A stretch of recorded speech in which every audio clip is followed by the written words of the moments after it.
To this point, you have, let me just close this. Up to this point, what we've been doing in here in Photoshop is we've been finding a picture, opening it, and manipulating the picture. Now you're going to start starting things from scratch in Photoshop. So for me, for your first assignment, you're going to have to do a poster, okay? Now, what size is a regular sheet of paper? 8.5 by 11. Or if I turn it this way, what size is it?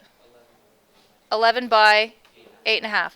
So to start a blank piece of paper, you're going to go File, New, and your preset will probably say, I don't even know, does it say custom? What does it say? Under preset, change it to US paper, and this is 8.5 by 11. For this assignment, you can do a poster 8.5 by 11 or 11 by 8.5. If you want to do it a landscape photo, you would just take where it says 8.5 and write 11, and then where it says 11, write 8.5. Leave the 300 there. 300 ppi, or pixels per inch, refers to the quality. That's a very good quality. You want to leave it like that. And you want to make sure it does say RGB. So I'm going to go back and change this to 8.5 by 11 because I want mine to be a portrait size. And I'm going to click OK. Okay, so this white square represents one white piece of paper. Okay, so when you're doing a poster, we know that when we're ready to print it, it's going to print exactly this size. Okay, so for this assignment, which I will go over in a minute, you're going to choose a company, and you're going to make a poster advertising that company. So you can go on the internet, you can grab pictures, and then drag your pictures on. You want to make sure that you do not open a picture and build off the picture. It's not going to be the right size. Okay?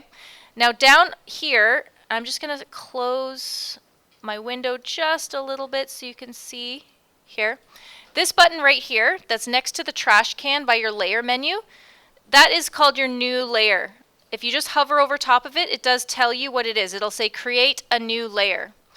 So if you want to add shapes or other boxes, please follow along. You're going to be so lost if you don't. I'm going to click New Layer because I want to make sure my background is on its own layer. And let's say I want my background to be a different color. Let's say I want this pink. This paint bucket will allow me to just fill. On yours, you probably will see the gradient tool, but the paint bucket will fill a particular color, whatever color it is you want. Oops. You can decide, but I'm going to stick to white.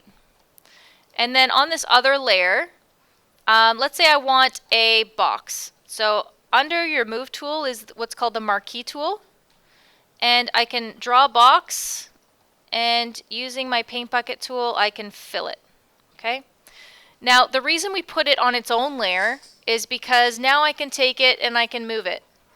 If it was on the same layer as my background, I wouldn't be able to move one without the other.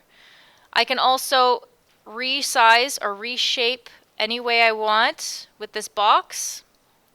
So what I'd like you to do right now is to get a piece of paper on your screen, add a new layer, and then add a box and fill it.